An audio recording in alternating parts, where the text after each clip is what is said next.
How's it going, guys? Demon here with episode 7 of Demon's Lutebox. As always, we got our co-host over here, the God Mouse. Hello. And looks like it's just us two today. So, couple things happened. Bungie's getting the shit beat out of them, like always. Well, not like always, but here recently they've really gotten the shit kicked out of them. Oh yeah. So I think that since that's the topic that me and you ended up coming up to in common, that we can start with, I feel like that's going to lead to some pretty decent discussion there. So Bungie has been going through all of their copyright shit with the guy in the book and saying that that Bungie stole his ideas from the Red War and Curse of Osiris, obviously. Here recently, it's come out that Bungie has just completely plagiarized art from Marathon. They have absolutely not even denied it. They're just like, yeah, we did. Well, no, to give them a little bit of credit, they did come right out and say, "Oh yeah, we went back through our texture files and found this artwork in them." Yeah. Yeah, but I mean, that doesn't really excuse the fact. They did also say, well, no, I agree, but they did also say that the guy who put those texture files in the game has since been let go. Yeah. But, I still don't feel like that's necessarily an excuse by any means. I feel like somebody should have cross-referenced that at some point. It's just not acceptable for the game or for a major player in the gaming industry to do. I don't feel like. I'll let you go. It also seems like they took a lot of their aesthetic from this artwork too. Like not just the artwork itself, but like the colors and the vibrancy and the the digital design. And I'm not gonna lie, I never really played Marathon, but like I was really looking into it, and I noticed that like a lot of the design, like it feels like was kind of ripped there, like just the artistic design. I think that like I was watching one video on it, and I think that they made like one difference, and that was that they changed the way the arrows were facing on a poster or something like that. And I was like, damn, that's pretty. I mean, literally, they put the guy's name in one of them.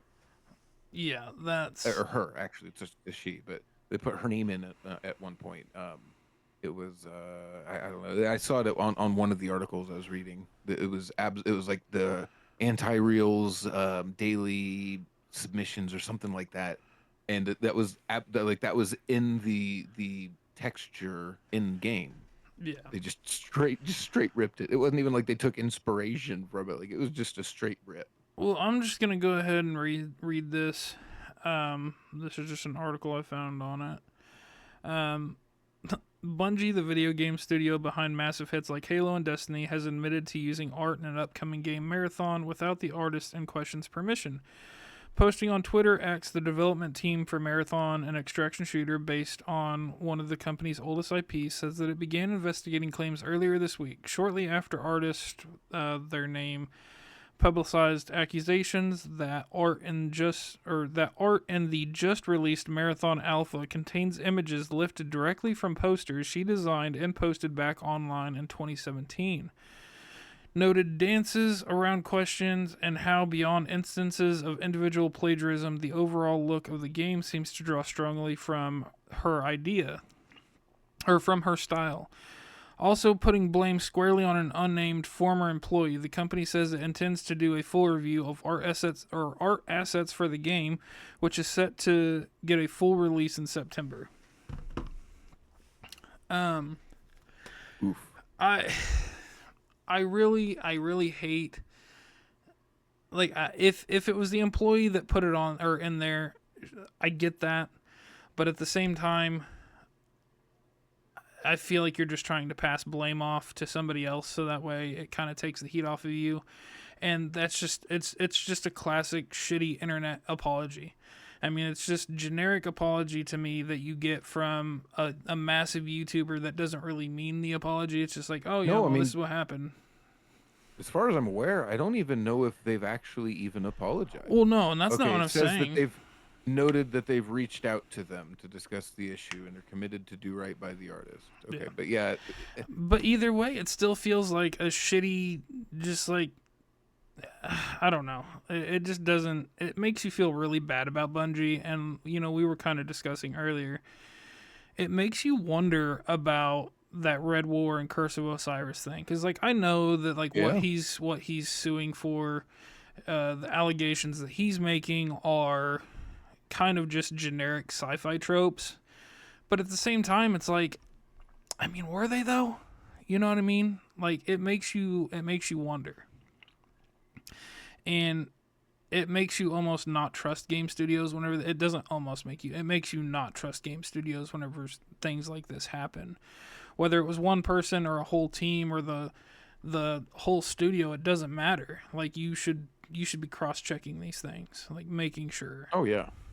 Oh, that's there's no excuse. There's no. no excuse for this to. I mean, especially as egregious as it is. Well, and that's the I thing, mean, whenever they're saying, oh, it's a former employee that's already been let go, like that's an excuse. Like just I say don't know. I mean, yes. and at the same time, the more I think about it, it's like, how do they stop that? Aside from when, I mean, how would they have known about this ahead of time? I mean, that's true. um I don't know. I It's hard to not at least give them a little bit of leeway, especially considering that they've said that they've contacted the artist and blah blah blah. So they acknowledge that it was something that one of their employees did, and they're acknowledging that the guy's gone, or she, or whoever that had done this is gone. Because I'm assuming they would know. They can go back through the texture submissions or whatever and find out who was actually putting that into the game texture pool to begin with. right. um I'm wondering, I didn't really read too far into it to the point that I know, did they let the person go because or for these allegations, or did the person No, they're this just was gone from the prior company? to. Yeah, Okay. this was prior to the allegations anyway. Okay. So I don't know. It just seems like a half-hearted attempt to save some kind of face. I mean, the credit that I will give them is that at least they weren't like, nope, we didn't do that. We would never do something like that. They weren't trying to cover it up or something like that. I mean, Right, right. at least they just came out and was like, yes, this is something that did happen. Whatever. And whether they thought that saying that it was a former employee that did it or not, maybe they were just I trying to mean, give there's some no guarantee. explanation, but it Yeah. still just feels like a half-hearted attempt at an excuse. You know? Well, I mean, and there's no guarantee that that actually even happened. It could, the employee who did that could still be there. I mean, we just have to take their word for it, and that's doesn't. It's not worth much these days. Well, and not only that, but you also don't know if it was just one employee or again the team that just decided, it doesn't matter. It's never gonna come out anyway. You know what I mean? It's literally one of those things you just kind of have to take Bungie's word on it, and Yeah. it sucks because like Bungie has been one of those companies that have been adored by fans. Like there's Bungie's done things that obviously people don't like, but there's no game developer Yeah. that's ever going to be able to please everybody. For the most part, though, Bungie has, from everybody I've talked to, is liked. You don't really hear people gripe too much about Bungie other than some of their microtransaction stuff with Destiny 2 and obviously the vaulting, because for some reason Bungie is just obsessed with vaulting content, which right now is biting them in the ass. Yeah. Funnily enough. Well, maybe it'll stop that. Maybe they'll learn their lesson. We can only hope. I mean, or maybe just all their content gets vaulted, just forever because they're gone. I don't Bankrupt. know. Honestly, I'm like at this point, I'm just not even sure that I would be sad about that. I don't play any of their games anymore. I'm not looking forward to Marathon. I mean, this is all like outside looking in kind of perspective. So Yeah, I mean, and that's the thing. Um, we ended up getting a whole group together on Destiny, and it was. Bungie made sure that wasn't for long. No, it wasn't. And that's the thing. I think that we had the content for like what, maybe a year and a half total, from whenever I got Yeah, into it at something like least. that. And it sucks because, you know, honestly, if they hadn't vaulted all that content, even with all the nerfs, what initially made me quit playing Bungie, or not Bungie, Destiny 2, I probably would end up going back to it, to be completely honest, just because, you know, we had such a good group of people that we played with, and the campaign was honestly fun. You know, I mean, it really Yeah. was. Yeah. Especially through Forsaken. Like, it was a great campaign. Yes. And then it just kind of slid downhill. Like, the Black Armory, the See, and Alice's I whole thing. liked Well, the no, idea. they were good, but they were lesser than Forsaken. And For then the sure. subsequent ones were lesser than the prior ones. And I it just feel kind of started like sliding down. I feel like I'm not going to say that we should have known that what was to come after Forsaken wasn't going to be as good, but I don't know. It's hard to explain how I feel about that, because Forsaken was peak of Destiny 2 in my opinion. That's where, I think a lot of people see that. yeah, And would agree with that. and the subsequent DLCs or whatever the hell you want to call them afterwards progressively did get worse. I will say that. I did enjoy some of the mechanics that they did on like the Black Forge or Black Armory or whatever it was. But the problem with it is I think that they tried to make a campaign around something, or well, a story around something that was just too small to be able to do it. You know, because I mean, I look back at the Black They tried to draw it Armory. out too long. Well, that's what I'm They tried to saying. draw it out too long, yeah. That's what I'm saying. They tried to squeeze more content out of it than there was actually there, and I think that that's what kind of turned me off on that. Because if I remember right, I think Black Armory was like really the last time I played, because that was around the time that they did all the nerfs, wasn't it? Maybe a little bit after that. I'm trying to think of what came after that. There's like the thing with Emperor Callus, and I like the running through and doing all that. It was after Black Armory, because we had the Thunderlords. Thunderlord was one of the meta for heavy And you weapons could for get damage. it real easy too. Yeah, for damage, yeah. So it was after that, and I remember it was after that now because I used to run around with the Jotun all the time, the little Mega Man arm cannon. Yeah, I Loved could that never fucking get thing. one. I It was just loved a that random thing. drop. I Loved remember that thing. I looked for a oh man, what was it? It was a battle rifle. It was one of the 3-shot. Oh, the burst, the But it pulse was rifles. yeah. It was yes. It was a pulse rifle, but it was not a fusion rifle. That's what I was thinking. But okay, but it was like the Black Armory. You had to do a bunch of runs over and over, Oh, and I know actually which one you're like talking about. I don't remember the because name I remember of it, though. doing that for so long. Like finally just losing heart and going with like a suboptimal one, and was fine with it honestly, given the amount of time I spent after that point. Well, see, and I got lucky because at that time, I was really into hand cannons, and so I was going after the Kindred Orchid a lot, or the Kindle Orchid a lot, which was the hand Right. cannon for Black Armory. And I got lucky that within like the first 2 or 3 days of us running through it, I ended up getting the God roll on the Kindle Orchid, and I absolutely loved that thing. Funnily enough, I downloaded Destiny 2. It was had to have been like 6 months ago, and you know they unvaulted those. You can use those weapons again. Yep. So everything Forsaken and before is still vaulted, but everything after Forsaken is unvaulted. So there's Because that. I thought the Black Armory was part of the season pass after Forsaken. Because I remember that's how I was playing it. Because I bought the season's pass.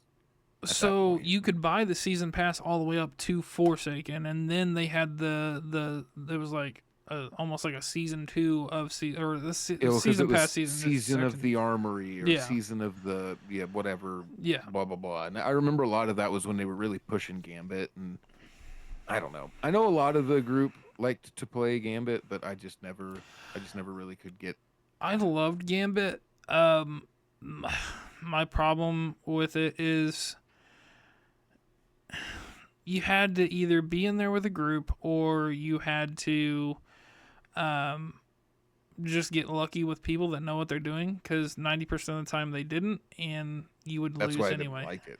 Because most of the time we would go in there, because I didn't play it very much on my own. We would go in there and I wouldn't have as much of an idea what to expect or where, or where to, oh, the portal's over on that side. It's like, Well, well, see, where's the portal at on that side? and I stopped playing. I stopped playing it because I was trying to get the Thorn, which is something I never got. But I always loved the look of it, and I remember. Oh yeah, I had the thorn. I remember Kraken had one, and I fucking loved the way it looked. I loved the way it shot, and really wanted it, but never could do it.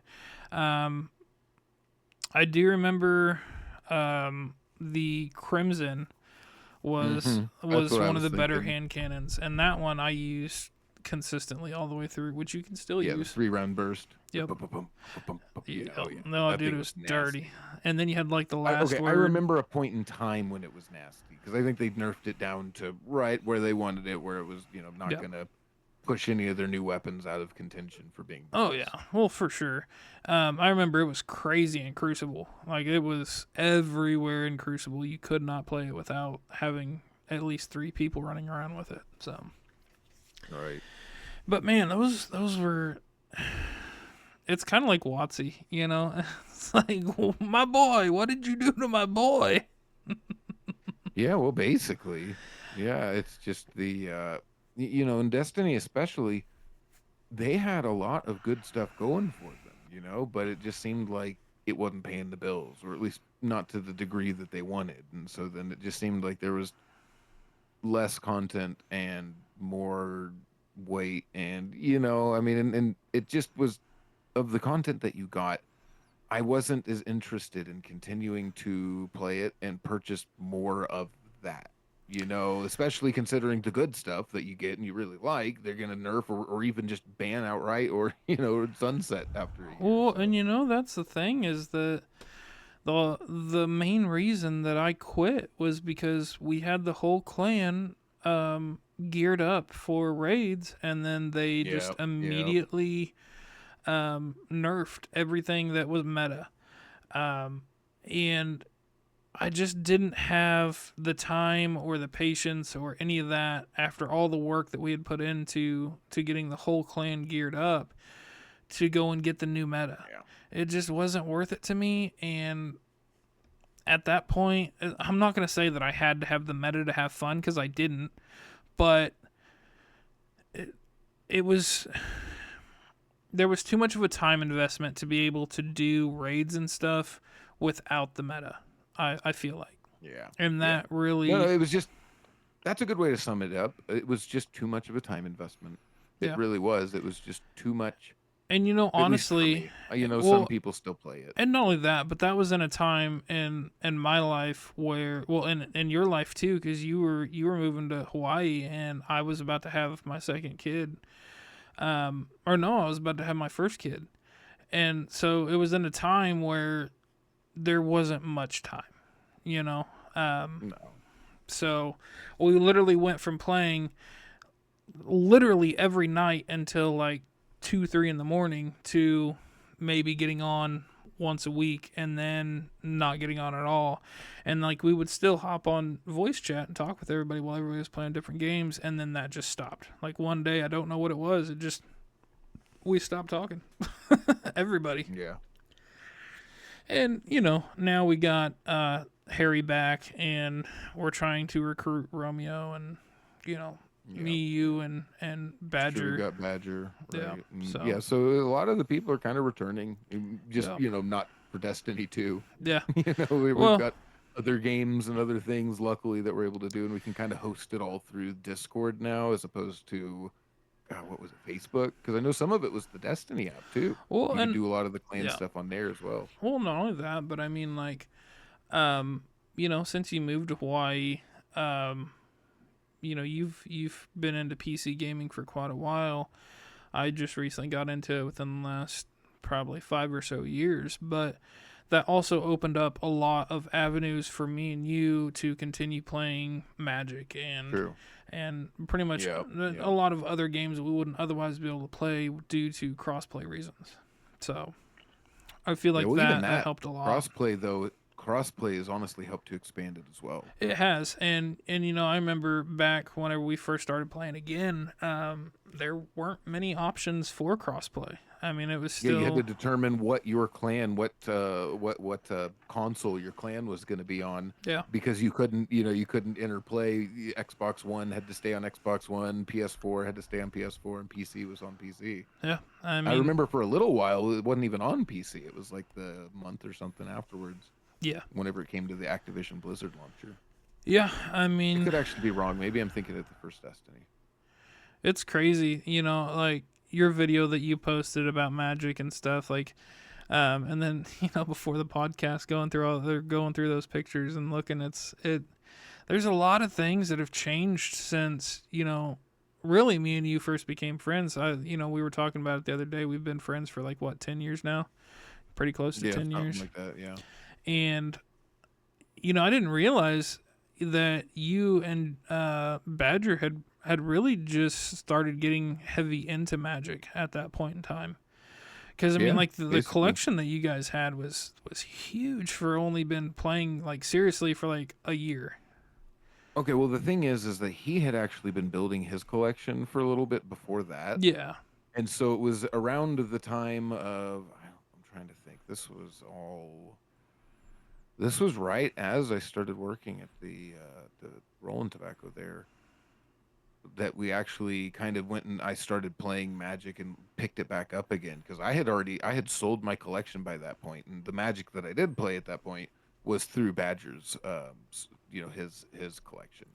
And so I had built a deck and was playing with stuff like that. But then finally, around the time that I started working there, I went and picked up a commander deck, Teferi. Yeah. And from then on, it was just like, oh man, this is great. I can swap out this card that I don't like with a new card that I do like, and I actually understand what's happening, right? Them. Yeah. Yeah.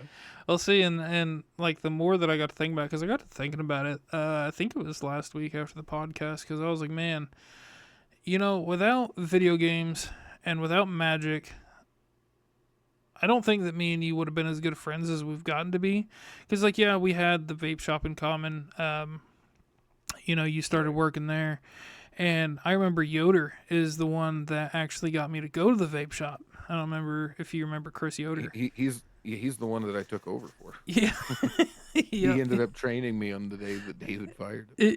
That's just crazy to think about. But I feel bad for the guy. If I ever saw him or met him, because he never went in there again, of course. But yeah, if I had ever seen him or anything, I mean, I could imagine the guy might have had some animosity towards me, but still, I like to think that I wouldn't have had any problem with him. He was fine to me. But we had that, but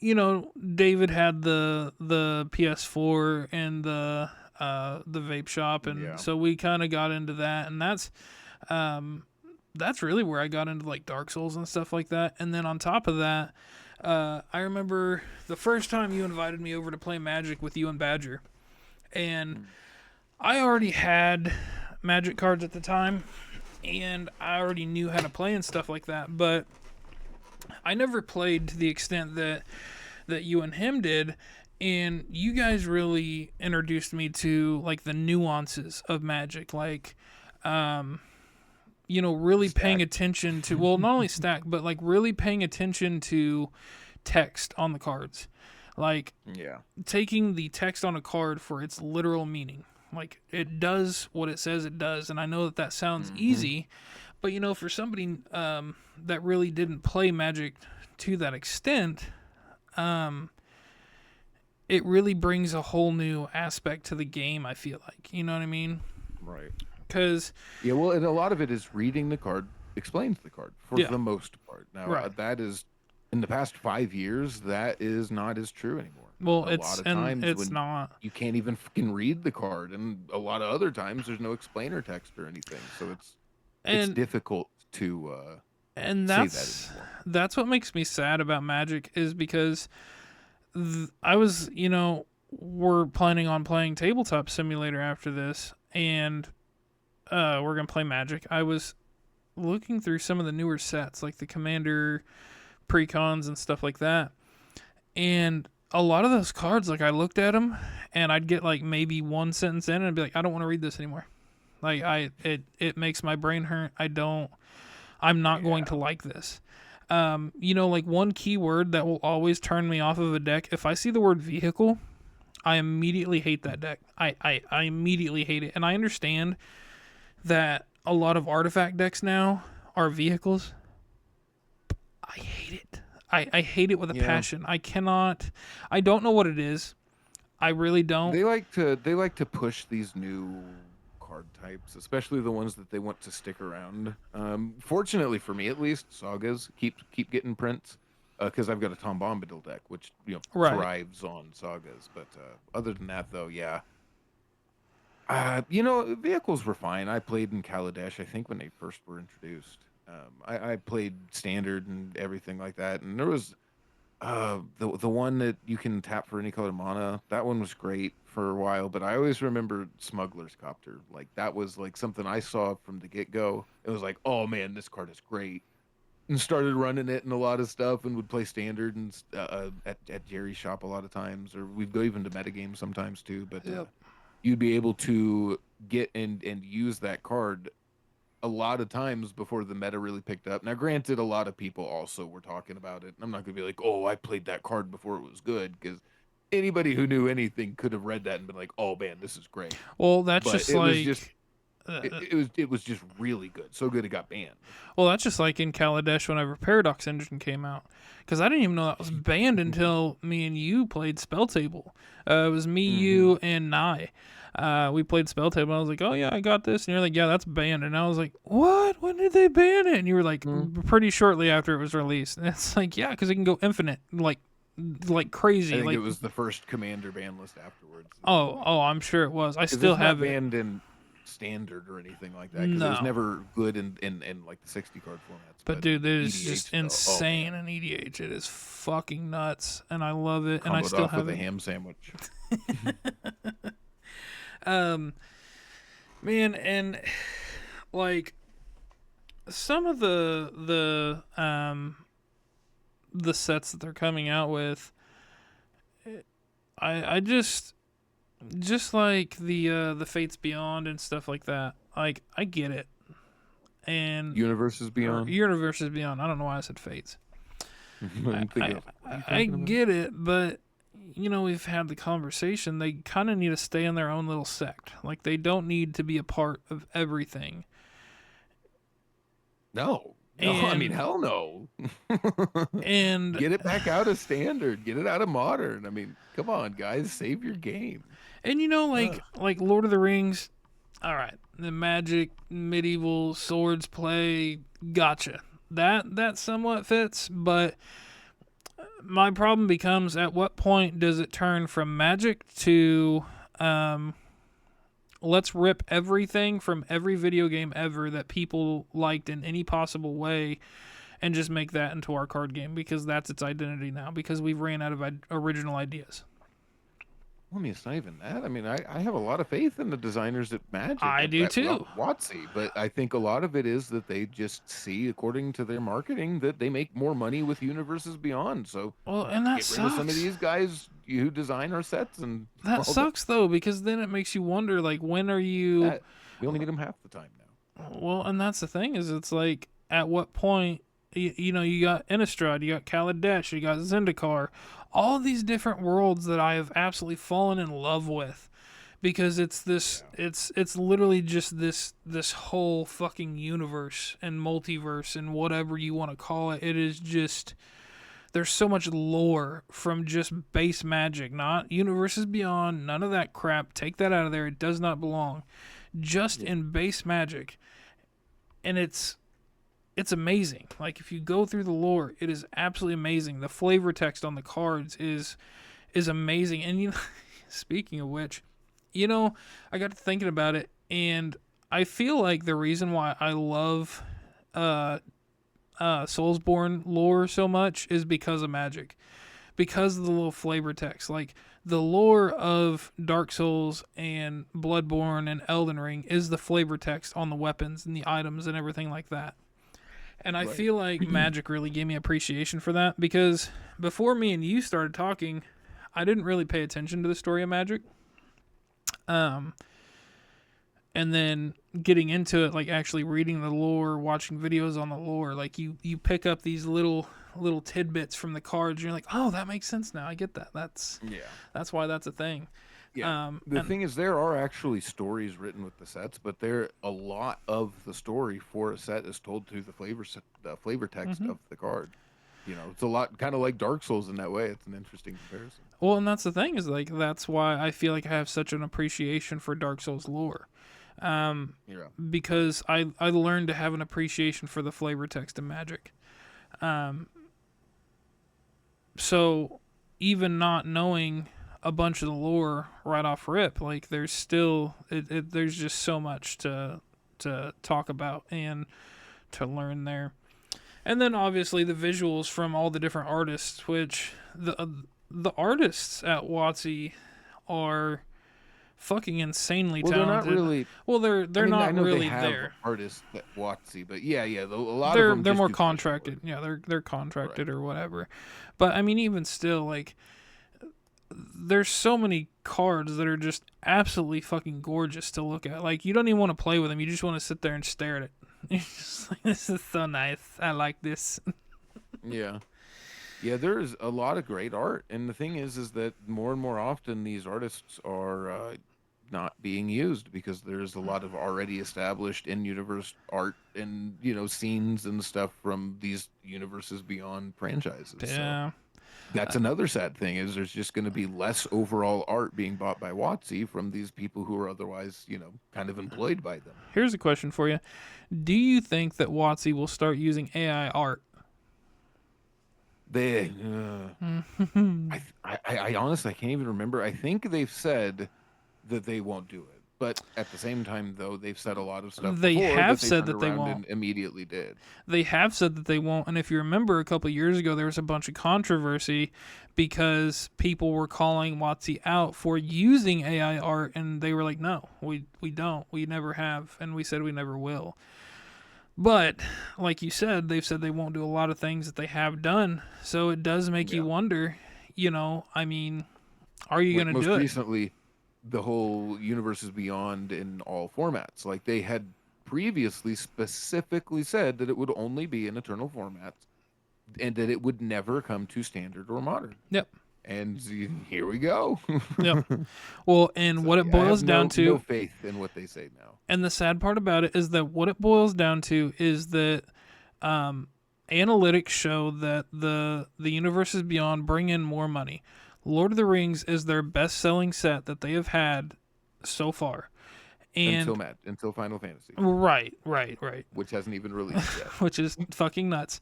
But at what point do they sit there and say, oh, well, we can make more money if we just use AI art. We don't have to pay these people. We can just use AI art. Because obviously it's a money thing. You're going to say that you won't ever do something. You're going to turn around and do it for money's sake. So why should we believe that you wouldn't do that? I think they're going to test the waters with something, and that something will be used to determine how viable it could be in the future. Just like the Secret Lair, Walking Dead, the first mechanically unique, and it was, at the time, their best-selling product ever. And so they're like, oh, so not only can we do this, but people actively want it. Yeah. Well, and then, it makes you also wonder, like, are they going to I'm not even going to say if or are, when they do this, would they put that it's AI art on the bottom where the artist illustration goes? You know what I'm talking about? Or would they like make up some fake ass name and put that on there so that way people don't say shit? Albert Iglesias. Exactly. Oh, no, that's Annie Imbraham. Oh man, I don't know. Yeah, and the thing is they're usually pretty clear about how exploitable they think their user base is, or how easy they think it is to, get money out of them. So I'd honestly, I think they would be honest about that. I think they would be like, yeah, this is AI art. We know Yep. we wouldn't do it. We said we wouldn't do it before, but who cares? It's Yep. AI art. You guys are gonna buy the crap out of it. It's like it's gonna probably be some of the most powerful stuff possible. It'd be AI made too. Oh yeah, for sure. And that's, I mean, when they do it, because like I said, I'm not gonna say if or are they. I hope that they don't try and hide it, and just be like, yeah, yeah, we did, and it's because of money. Because you guys already know that. There's no point in lying about it. It's Yeah. because we didn't want to pay artists. That's exactly what it is. That's what it'll boil down to. So I think that is what it is, honestly, is it's going to wind up there. It might be, years in the future, even. Honestly, it just depends on when they need it next to, make more money. what? What year they might be behind on other sets that they're like, all right, well, let's maybe. Although, the thing is they may never even go that direction, They may not. because I don't know if they would ever make more money doing that with, in universe properties, than if they would just doing external properties like they've been doing for, oh god, 5 years now. God, that's crazy. Okay, so I have a question for you then, because I know that in your last video, um, you pretty much went through your feelings and your history with Magic. I We both know where we stand with the current state of Magic and what they're doing. What do you think would have to change for Magic to be saved in your eyes? I think they could do a lot of good, if they just took and removed Universes Beyond. I mean, not even removed it, but just took it back out of the formats that they just forced it into. I mean, we all understand why they did it. It's because they can charge more money for these Universes Beyond products, and they're more desirable. So, yeah, might as well. Why make separate sets and sell these both along with in-universe properties if we can just sell just this, save on our own dev time, and make as much money as we would have, in both cases. So, So and they need to dial back on product releases. So, like, kind of a twofold question or answer. true. So I feel the same way, and that's kind of those were kind of my thoughts on it as well. My question to you is now, um, would you rather Magic stay on the course that it's on, or would you rather them essentially release two sets at one time? And by that, what I mean is, if they were to take all of the universes beyond and put that in its own set, so they have like an EDH set, they have a standard set, they have just specifically for universes beyond, and then they have just your basic Magic with Magic Story and all that, and release two sets for that, standard and EDH. Would you rather them do that or stay on the course that they're on? Okay, well, the thing is that sounds like a lot of like what their solution through the Omen Paths is for Arena. And to be completely honest, it seems like that set that they released for Arena is going to be bland and boring and plain, because they've got to get the most generic stand-ins to go and replace these figures in Marvel, Spider-Man and whatever other Marvel sets, because that's as far as it goes. The only ones they're going to have to do it with so far. But already you look at these I don't know what they're going to have to do to get a generic stand-in card to take the place of Spider-Man and have the exact same abilities and the exact same cost and power and toughness and all this stuff. I just don't think that they would be able to do that and build a cohesive universe and story and lore and all this other stuff that people expect with a set or just a standard release. I just don't think they can do that and keep the flavor for the universes beyond, right? Keep the people doing what they're wanting to do, while also still creating a unique and fulfilling story within the universe. They can't have it both ways. Not every set. I'm not saying they couldn't do it for certain sets, but just they could not consistently keep up the quality for one or the other sets if they are trying to reconcile both of these with the same card but different names. Well, I have to disagree because I am really looking forward to playing the Spooderman card on Magic Arena. Spooter. A Spooder. I can't wait to play Spooderman. It's it's gonna Yeah. be Well, and you know amazing. that's what I think. That's honestly that's what the difficult part for me is. Is it's like, how does that seem like the best solution? Yeah. Seem like making two sets. Maybe you're only mechanically designing one set, but you are functionally designing two sets that you've got to release and sell as part of the same period. I don't know. No, I get I'm what you're baffled. saying. I get what you're saying. I'm just baffled by I the decision. I completely understand what you mean there. It is it raises a lot of problems, and I do agree that it does make it very bland. And then on top of that, it makes you wonder, like, so going back to the story, are you going to some way incorporate these, we'll call them proxies, for Magic Arena? Are you going to try and some way incorporate those into the story of Magic, or are you going to just Right, say that right. it's Universes Beyond? What is it? Because Well, no, it it's through the seems omen paths. That's the whole. right. I've read the whole article, and basically what it was explaining is that this is going to be because the omen paths themselves are this replacement to allow characters throughout the Magic universe to exchange throughout the multiverse. I mean, to Hmm. exchange places and go different areas and stuff. Now that there's no more planeswalkers, is that they go through the omen paths. So they don't even necessarily have to do that. But what this set is basically saying is that there's not really going to be a story. There's not going to be an overarching theme that these are all built around. They're just going to be cherry picked little characters and figureheads and names and ideas and stuff from all around the multiverse to fit these roles that they have to have for the cards they already designed for Marvel. Yeah, so that makes me physically ill. I can't. That like legitimately, it raises my blood sugar and just or blood pressure and just Yeah. pisses me off. Like, So now we are actively getting half as much magic because these through the omen path sets whenever they do show up, because there won't be a through the omen path for Final Fantasy or Avatar the Last Airbender. Those are completely beside the point. Those are going to go into arena because they got the deal right. But just with Disney though, Disney and Marvel, sorry guys, you'd be competing too much with Marvel Snap.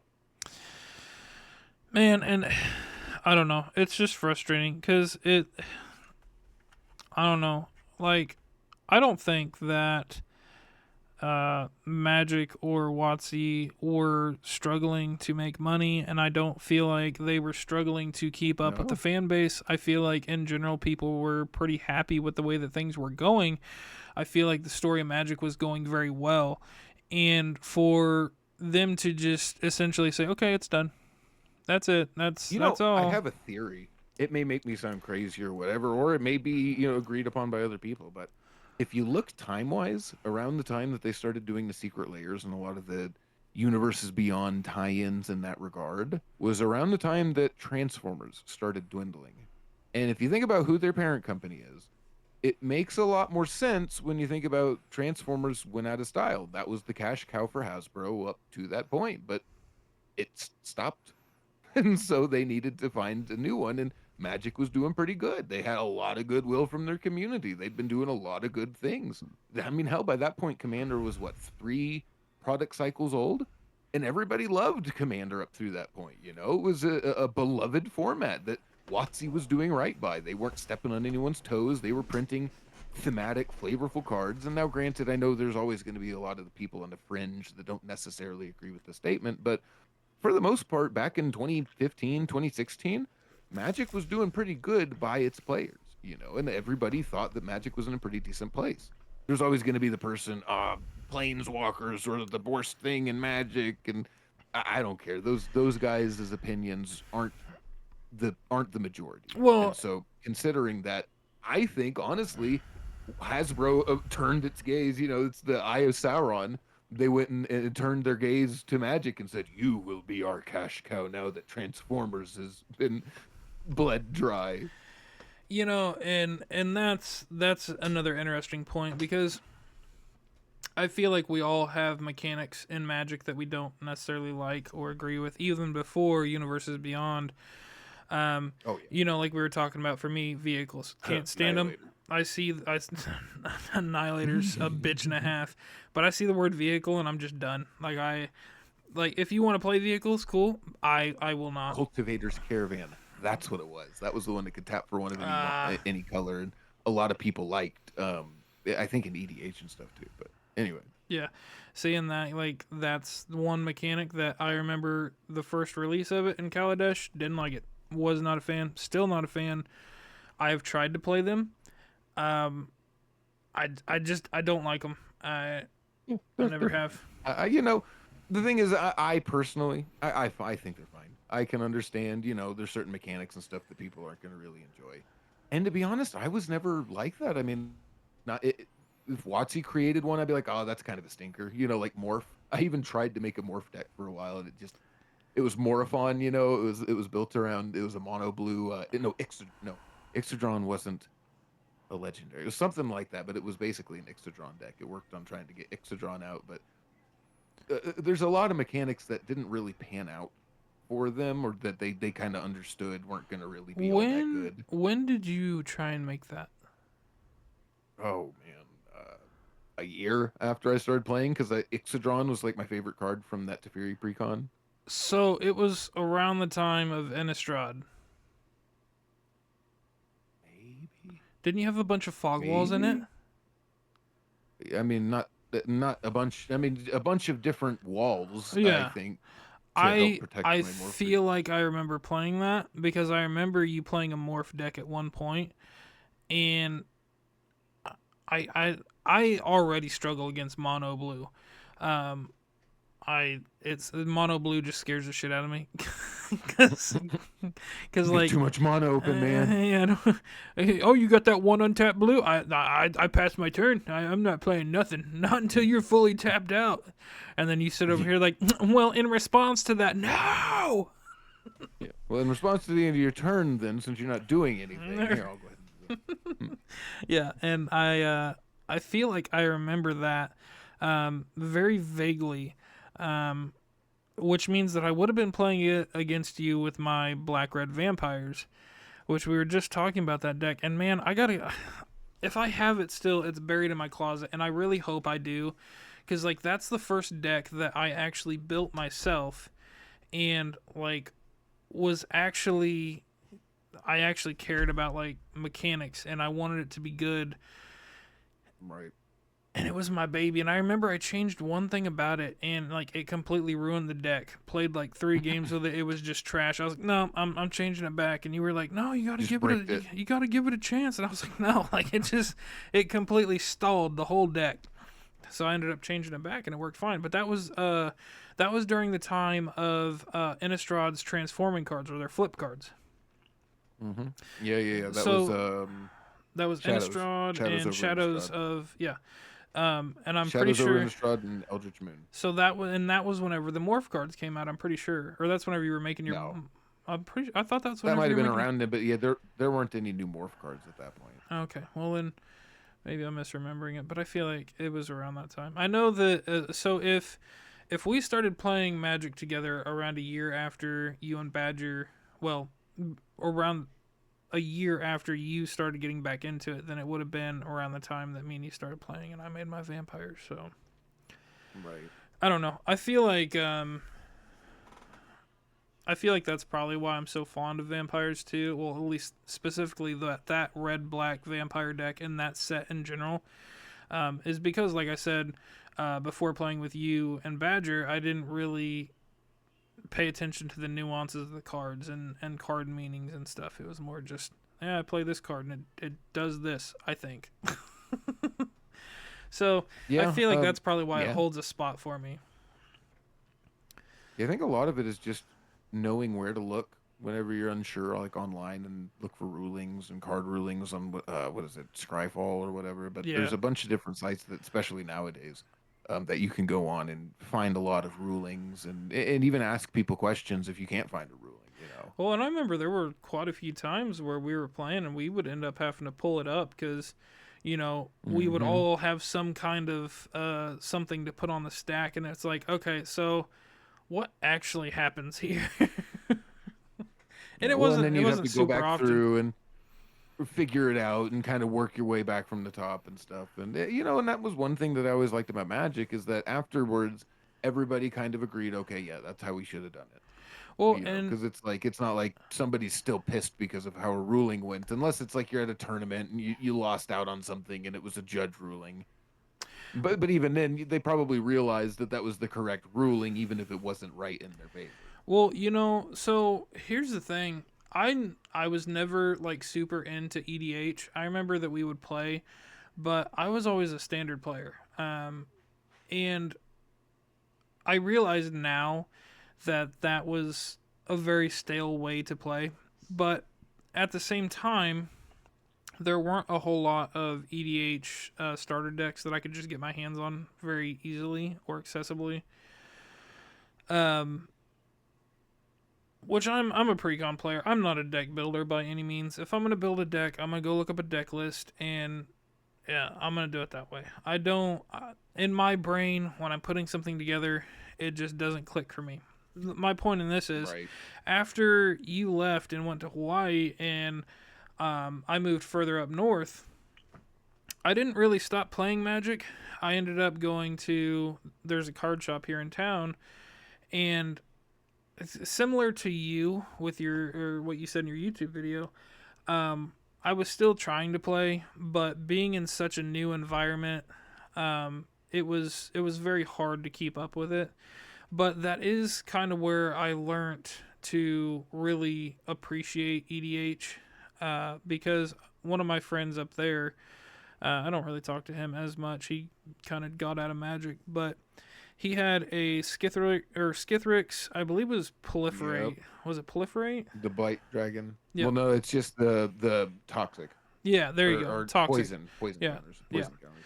Um, and that's where I really, really got into it, because it was like there's just so many different options on ways that you can do certain things, and no game is ever the same. Like there's always different interactions with different cards, and there's just a whole new appreciation there whenever you're not playing a deck of 60 cards with 4 copies of these cards, because this is what makes the deck work, and if you don't have those, then it's just gonna flop.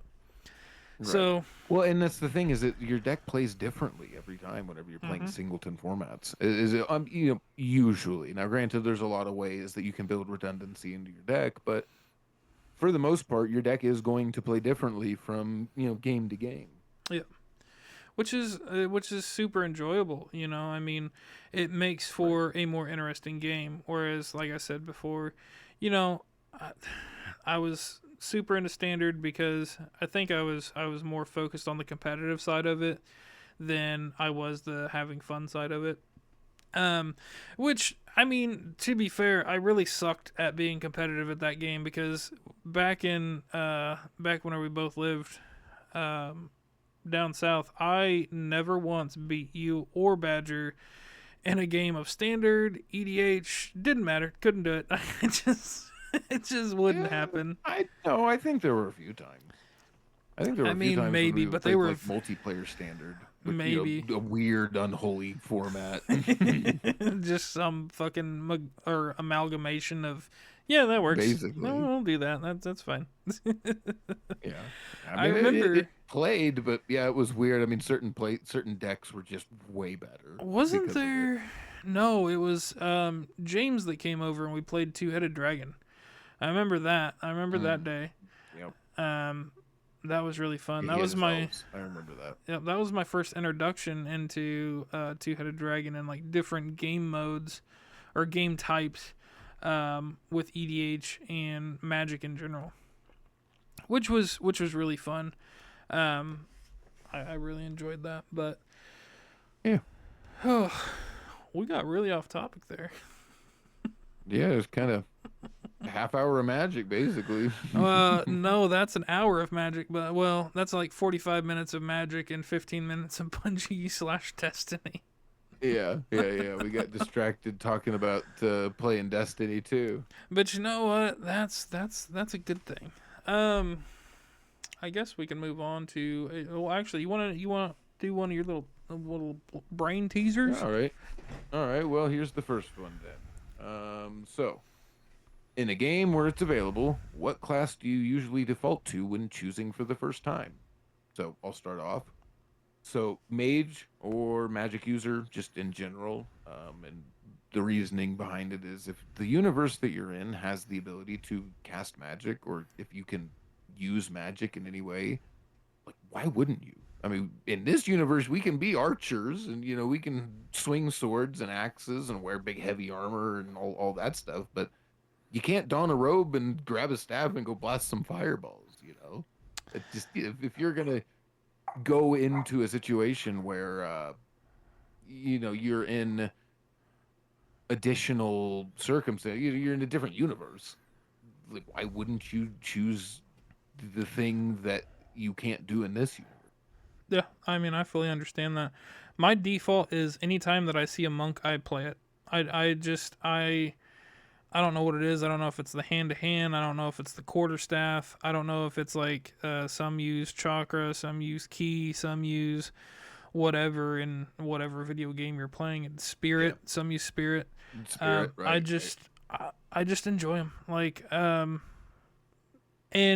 some of Probably them a combo focused play well, style. some of them are, and some of them aren't.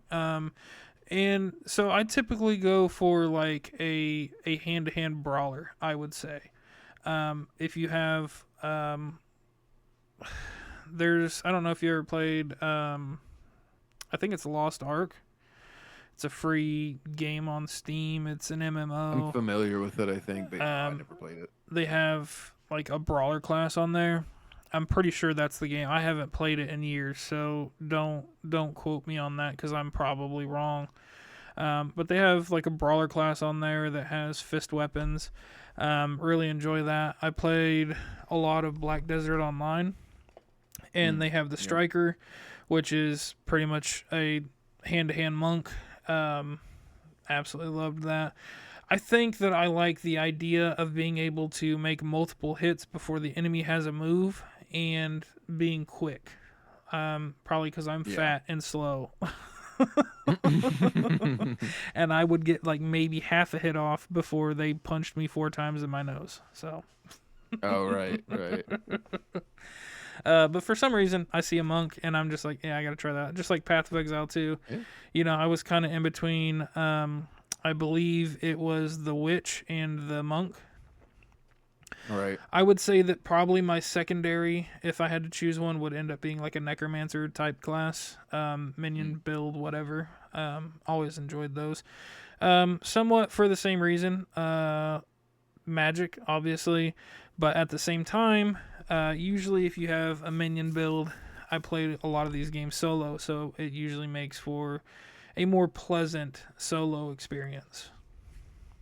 Yeah, I could see that, honestly, especially, you've got to kind of focus a little more and get your rapid succession hits off and stuff. And I could imagine that would be a little easier to do in solo instead of when you're chatting with people and, trying to coordinate with them as well. Yeah. But,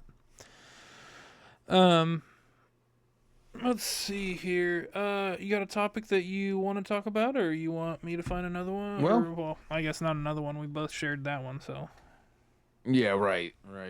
Okay, well, I've got this one here.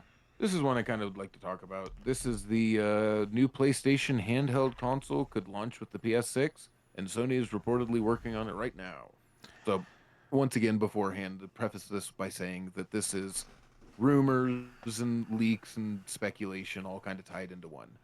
But if it is true, that means that there's very likely a PS Vita 2 or something along those lines, a PS Portal 2 or whatever, See, and that makes me so happy. And, I've talked about the PS Vita. I've glazed it nonstop. It did not get what it deserved. It really didn't. And it's an absolute shame.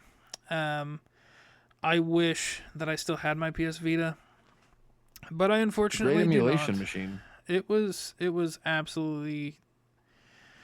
It was what the PSP Go. Well, no, it wasn't what the PSP Go should have been. It was better than the PSP Go. At that point, I feel like it was probably the best handheld on the market. Because I think that it was competing with the 3DS, wasn't it? I'm pretty sure. No, Yes, I believe so. was it, or was it before the? Yeah. Okay. No, because the original DS, the original silver clamshell DS, that whole DS generation, And there was all DS the games Lite were and then compatible with 3DS. them. Yeah. Right, DS Lite, the DSi. That's all DSi, DS Lite, normal DS. That's all the same cards. And Okay. then you go 3DS and 2DS. That's all the 2DS or Yeah. 3DS So, card. so yeah, that was So right the around that 3DS time. generation is the Vita. Yeah. And honestly, if we're talking about when the Vita released and when the Switch or when the well, actually, honestly, throughout the whole thing, I would choose the PS Vita over the 2DS or 3DS. Just my personal opinion. The only thing that the 3DS really had to offer me, and the only reason I bought one, again, I say it many times, Pokemon. Whereas I had so many games on my PS Vita that I absolutely loved, and I remember playing. That was my first real experience with Terraria, and that's where my love for the game came from. So I'm really that's one real nostalgic thing, because I put so many hours into Terraria on my PS Vita. There was a game that released for it, and I don't know if you've ever heard of it, but I was super pumped for it, and it was a really cool concept. It was called Soul Sacrifice. So let me look this up here. Can't say I've ever heard of it.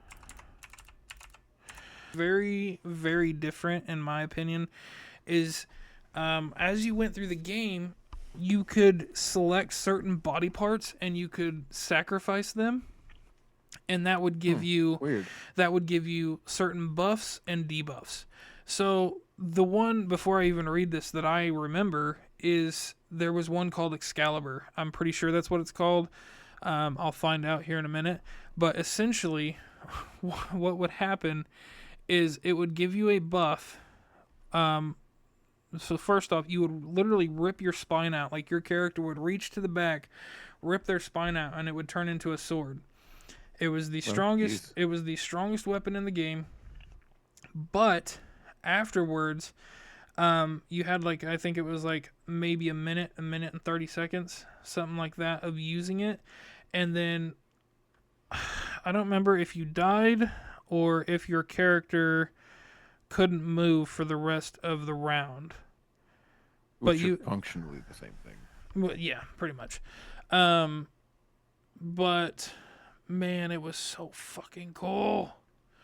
I wish this game. So, there was a game that I was talking about last week. I don't remember what it was. It was Freedom Wars.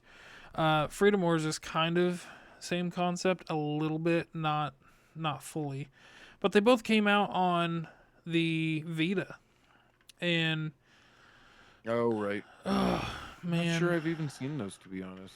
Oh my god, dude, you gotta look up Soul Sacrifice. It's so good. It came out in 2013, April 30th, 2013. So that was real close to the beginning of the Vita. So I'm pretty sure it was actually a release title. Let me look. It might not have been a release title. Let me see here.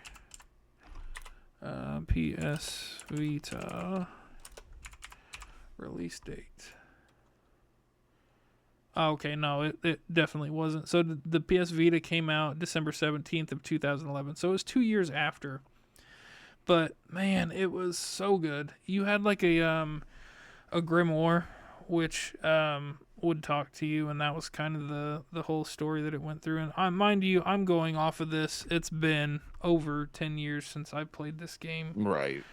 So like, I'm probably playing it up more than what it was worth, but I don't have that many games that I remember that vividly from back then, other than like Pokemon.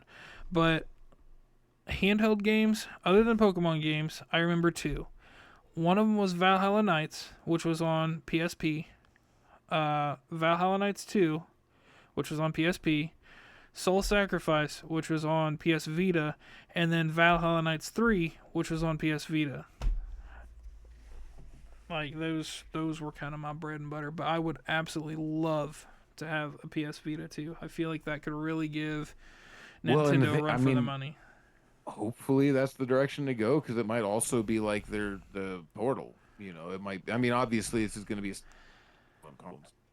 And honestly, I'm not sure I care about the form factor, as long as it's like, yeah, this thing can. I heard one of them say that it was going to be able to perform similarly to a PS5 original, and it's like, assuming they could fit that into a handheld and then support it, being the key one, Yeah. and then support it, but assuming, then that would be very interesting. That would be, honestly, that'd be really cool. That would be probably something I buy. Well, the PS Vita's downfall was the PSP Go. The lack of support. Well, no, the Vita's downfall was the lack of support. Sony just dropped it. Well, see, I don't know. I feel like that's a big part of it, but I feel like a lot of the reason why it was dropped is because it didn't perform as well as it should have, and the reason it didn't is because of its predecessor. Because, the PSP Go was just an absolute flop. It was a trash handheld that should have never been released.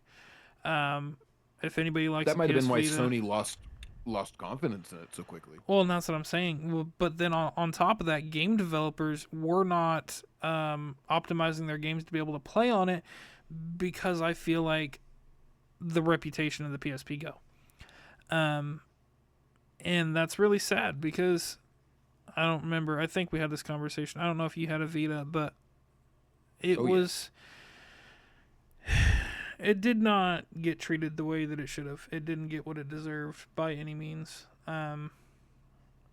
Even graphically wise, it was holding its own in a market where people were probably still comparing it to like PS3 games and stuff, or PS3, and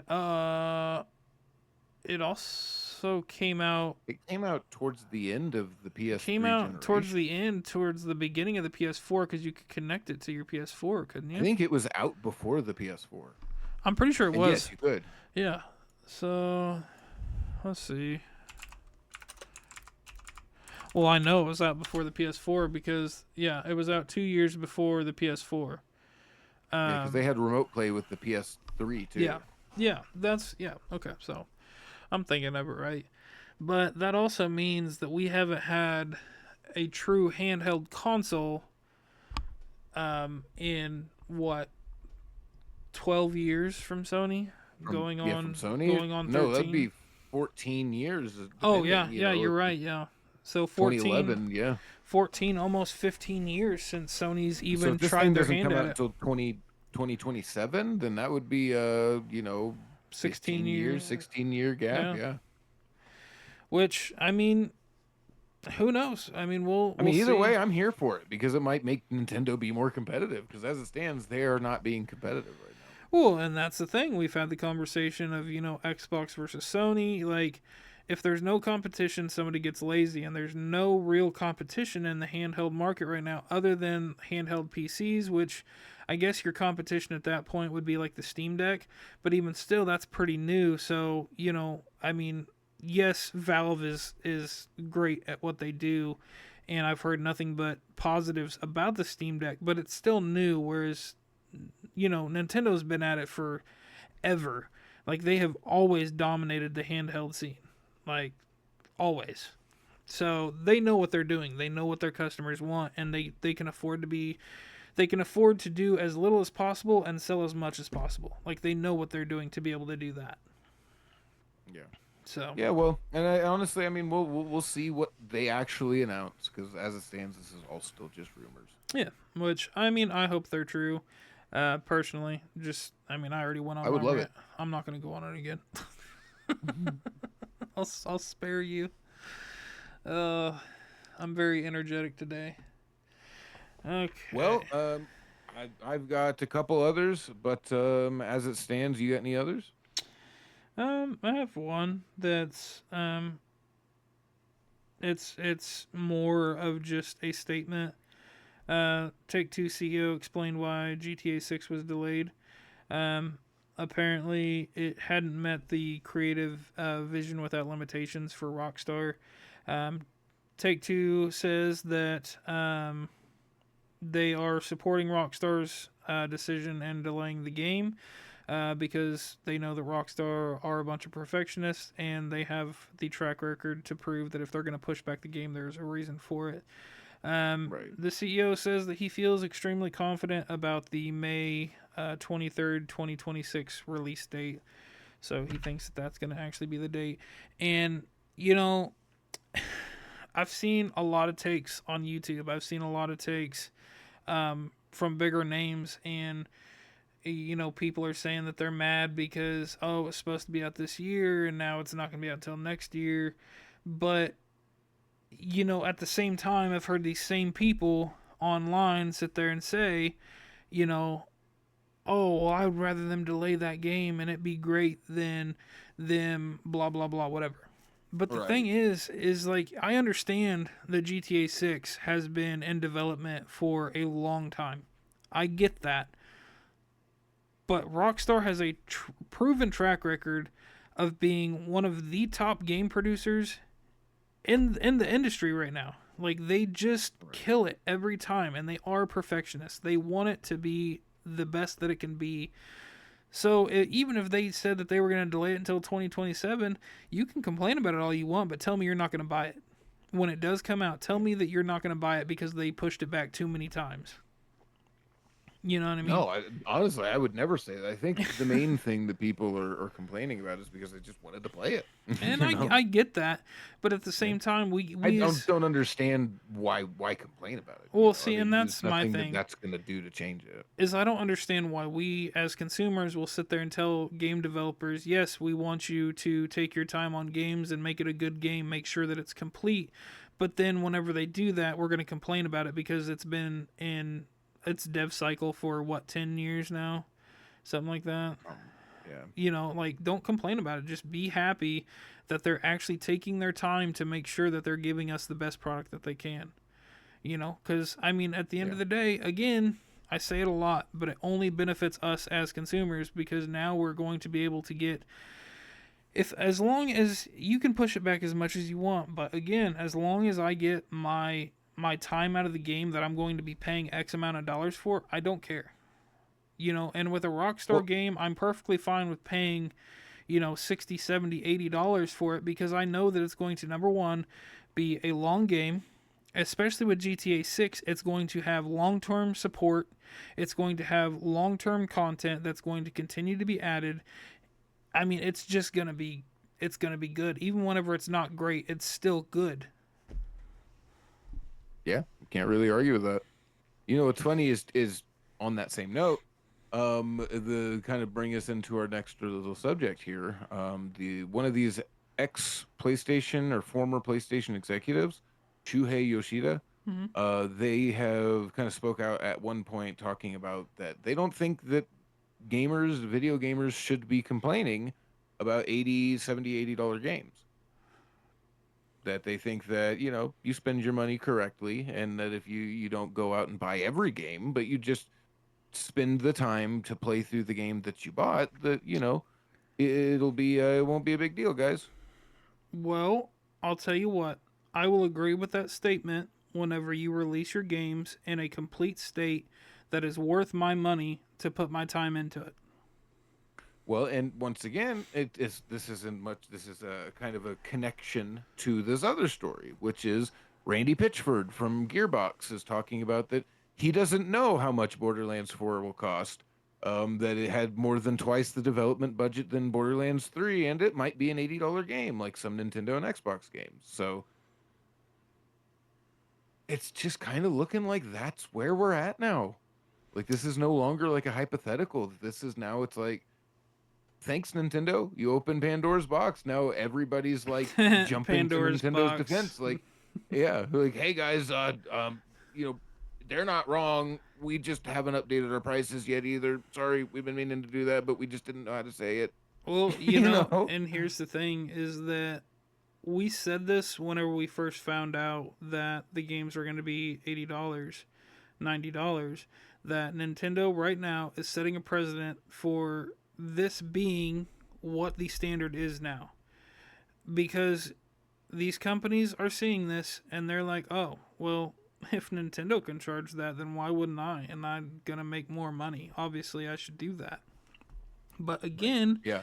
we go back to the problem of you're not releasing the quality for that amount of money. Like, that's my problem. You have games like Clair Obscura, and ever since I've talked about it, I've heard nothing but people gushing about how good it is, and I want to play it so bad. But it's literally, I think it's $50. I think it's a $50 game, I think it's 50. and it's amazing. So, literally, I've been kind of here and there watching it on streams, not any story, but just gameplay and stuff like that. Because, I mean, it looks gorgeous. The sound is amazing in it. And just to get to Act 2, it took a streamer 30 hours just to get to Act 2. That's Act 2. Like, and like, how is this development team going to charge $50 for their very first game, make it an absolute masterpiece?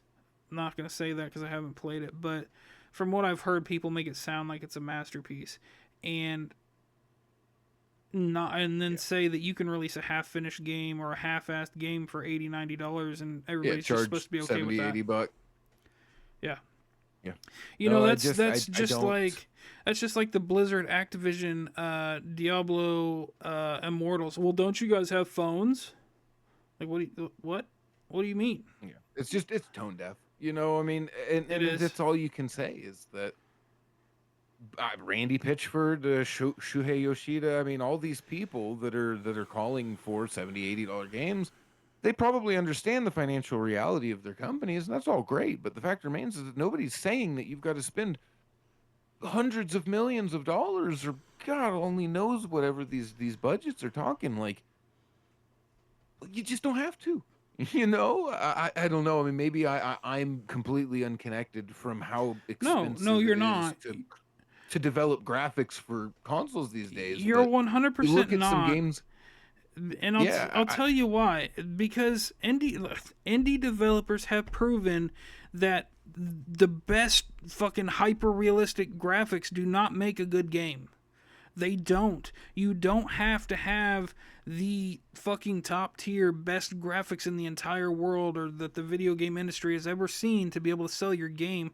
We're there for the story. We're there for the gameplay. Yeah. We're there for the time. We are not here just for the graphics. Are the graphics a part of it? Yes, but you can make a 2D game look absolutely fucking gorgeous and people are going to pay for it. You don't have to have these billion-dollar budgets. Yeah. I mean, you just don't sit there and give me that shit. Look at Terraria, look at Minecraft.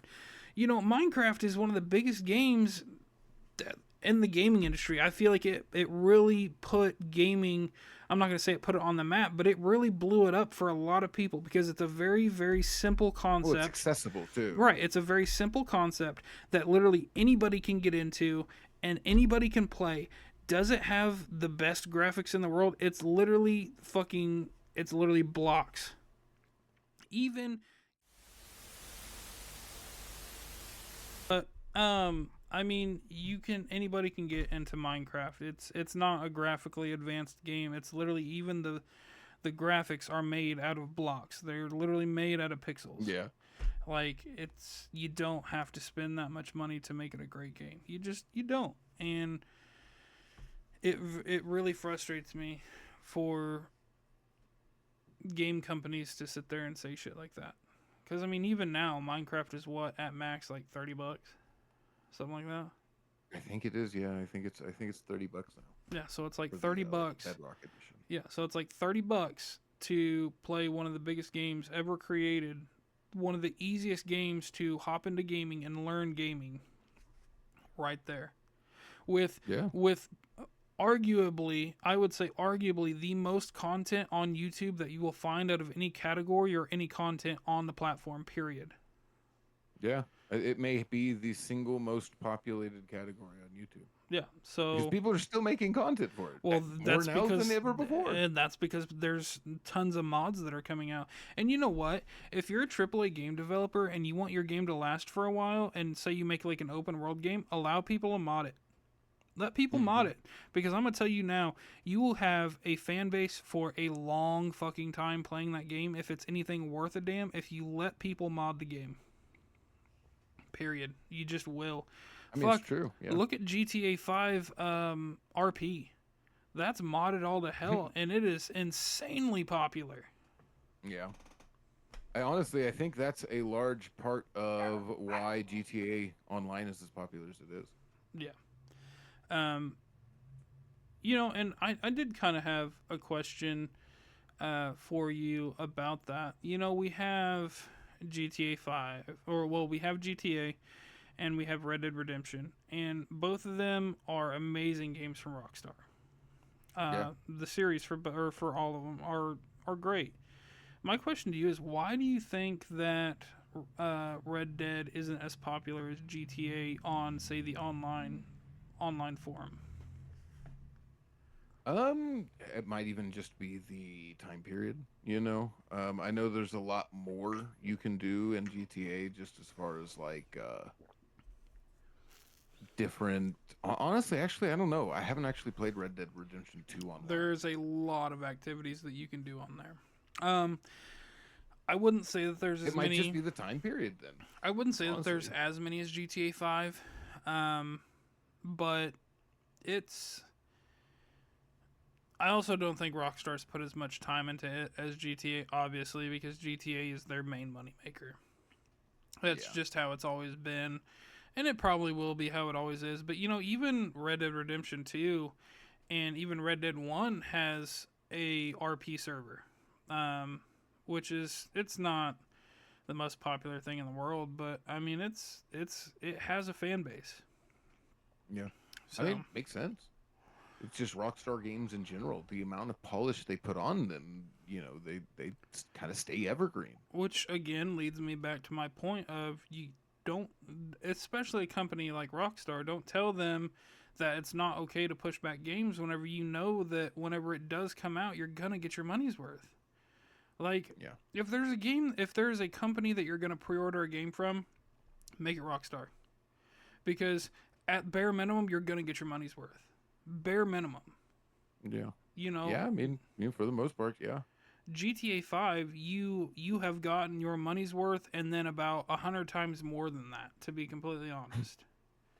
Yeah, well, so that's what I think a lot of what the guy was talking about is that there are definitely games out there that, considering in retrospect how much time and enjoyment you got out of them, you could see yourself paying $80 if you knew that ahead of time, or 70, 90, whatever. But that's the thing, unless it's a studio like Rockstar, I don't trust other game I developers mean, to be there able to are do certain that. ones that if you FromSoft, see it, yeah, well, I if see you a FromSoft see game, an I'll buy it. idea that for a game that they're making, and it's like, wow, that looks like that could be a lot of fun, and it comes out and people are talking, oh my gosh, this game's incredible, man, I'm so happy I've got this. It's like, yeah, okay, I'll pick it up.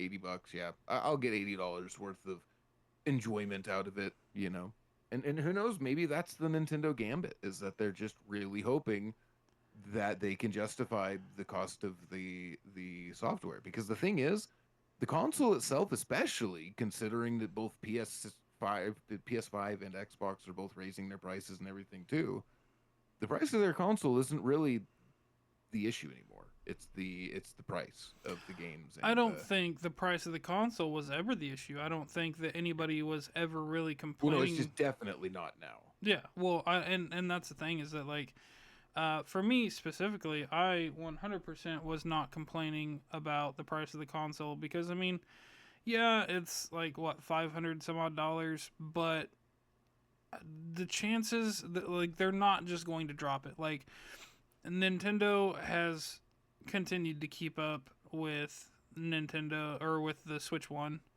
Um, Mm. Yeah. they're pretty regularly adding new things to it. So the price of the console isn't something that I think a lot of people would have griped about, even if the games would have stayed $60-$70. It's the price of the games, because now it becomes more of like one of your videos, respecting my time as a consumer. I mean,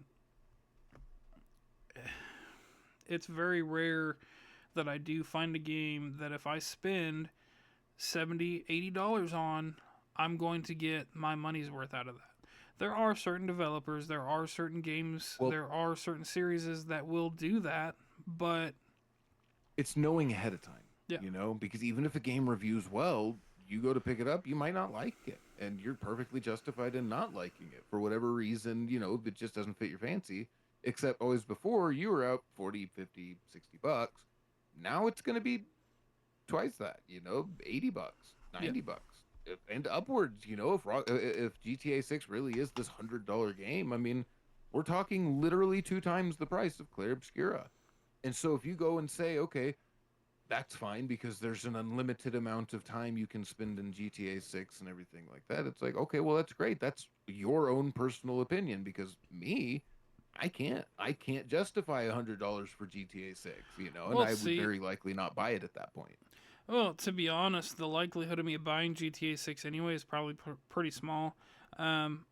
I I appreciate what GTA has done for the gaming industry as a whole, but I've never been the super GTA fan.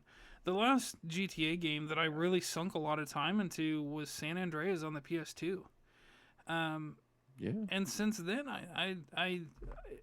it's not that I don't find the game fun.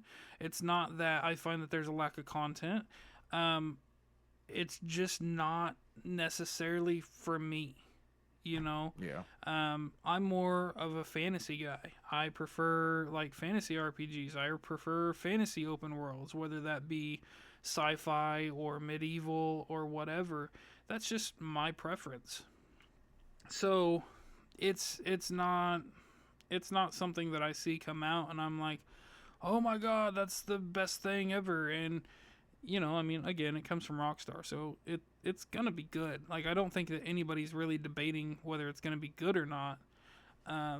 It's just not for me, and especially at $100, Yeah. I already said I can't justify $80. How could I justify $100? It doesn't matter if it's a Rockstar game. I can't justify $100. I can't. I'm a father. I have kids. I have responsibilities Bills. that Yeah. like I have responsibilities that I have to take care of, and $100 for a game just is not a viable thing. Well, I mean, and it would be one thing if it was like, hey, you spend this 100 now and you never have to spend another penny and you get every piece of content we release in perpetuity. It'd be like, yeah, okay, I bet you a lot of people would go and likely do that, considering they know how long GTA 5 has been updated and supported, and how many things you could spend money on GTA 5 Well, for, and after the fact. likely with how long GTA 6 has been in development, there's a decent chance that GTA 6 or GTA 7 will be in development for longer. Like there is a large chance for that. I mean, we've been waiting for almost, if not 10 years for this game. So who's to say that if this game is bigger and better than GTA 5, that we might not be waiting 15 years until the next one, 16 years, 17, 20, whatever, you know what I mean? Like, Yeah. there's no guarantee for that, especially because, like I said, Rockstar does keep up support, especially for GTA. They're always adding new stuff. They're always updating, and I've even heard rumors that they're just going to go ahead and put in an RP server just base in the game. And if they do that, then that by itself is going to drive people fucking wild. No, it's And going to drive them from GTA 5 to GTA 6 too. yeah, well, and the other thing is on top of that, if they release mod support for it, well, not mod support, but if on release they have it to where you can even on console get mods and shit, then that is even furthermore, even if they add it 6 months or a year down the line, that's going to further push people from GTA 5 to GTA 6. Yeah. You I mean, know? it's true. I mean, they know exactly what they're doing, and I have Oh, a for feeling sure. that GTA 5 is very soon after. I mean, within a few years of GTA 6's launch, is going to then be discontinued and will no longer be supported and stuff. Yeah. But you can I just kind of see the writing on the wall as far as it goes. That they're honestly, especially, I don't think they're gonna actually push it for $100. I just don't. I see it being an $80 game though. I see it guaranteed being an $80 game. I oh, for see sure. Borderlands 4 being an $80 game. I see a lot of games, a lot of these previous, franchises that people would look forward to. I see a lot of those being $80 from here on out, and I see it more and more often. Going to be a Microsoft and Sony thing too. They're both going to be trying to compete with each other to see who can make the most money from their games. Oh, Right. my product's most premium. No, mine is. Yep. I completely agree. And whether it's for good or bad, I mean, that's not for us to decide. Well, I mean, we don't really get to decide on what they price their games at. But I just hope that developers know that at some point they're going to raise their games to a certain point that people cannot afford to buy them like they're expecting them to. And that at some point that will drop their sales margins. Yeah. There's certain companies that what it would end up turning into, I think, would be people would wait for developers like your Rockstars, your FromSofts, games like those, or developers like those to release games, and those would be the games that people would spend, their $150, whatever, to buy that one game, compared to somebody like Right. Ubisoft who releases trash, or EA who is in microtransaction hell. Mhm. You know, it just doesn't make sense to frivolously spend all this money on games when they're just going to and here's the scary part for me too, is that we went from $60 games from PS3 all the way through PS4 into PS5. Games were $60 for quite a while. Then they got raised up to $70. So we had a large period of time where games were $60. Now we went from 60 to 70. We're already about to go up to 80, 90. Like, Yeah. and I feel like it's developers and companies and all these companies that are just like, well, let's just keep pushing it until people say that's enough, and then we'll go back to whatever price was before that, because they'll pay that, because then they'll realize, oh well, we had it good whenever they were saying that we had $80 games. I don't know, now that they're $100, I wish it'd go back to 80. You know? Yeah, and then whenever they do, within a short amount of time, then people are like, "Oh, this isn't so bad." Yeah. I mean, it's literally just normalizing shit like that. But I know. um, Yeah, it's kind of a common. I mean, I can't even remember who it was, but somebody had basically perfected that as a technique to dial up the price all the way up into the point where people said no, and then they dial it right back down to underneath, and they would just keep doing that with features and prices and stuff like that to spend the least amount of money on features and to spend the least amount of money on actually doing anything to better your service or product. I mean, if we're being honest, it's just marketing in general. I mean, Yeah. you look at grocery stores and their sales that they run on a weekly basis. It's the same thing, I mean, and then on top of that, you have grocery stores that's like, oh, if you sign up for our special rewards program, then you save an extra 25 cents on your bagel or whatever it is. You Right. know what I mean? Just trying to And push you into that system. yeah, I mean, it's just very predatory and aggressive marketing. That's exactly what Yeah. it is. So,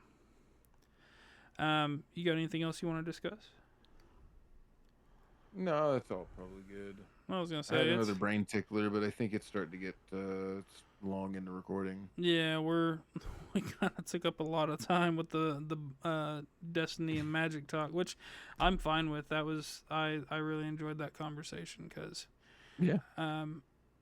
your last Something we both video like playing.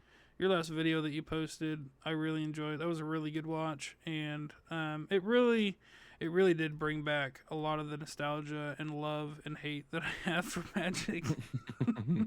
Yeah, that was definitely the intention. That was just kind of a like a I don't know, like a split up letter to Magic. You know, Yep. sorry, it's not me, it's you.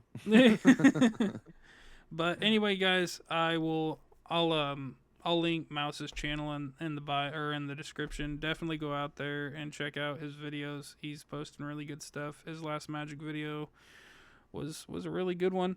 But I think that's going to be the end of episode 7 of Demon's Loot Box. As always, I'm Demon. That's Mouse. All right, take it easy, guys. And we'll see you later.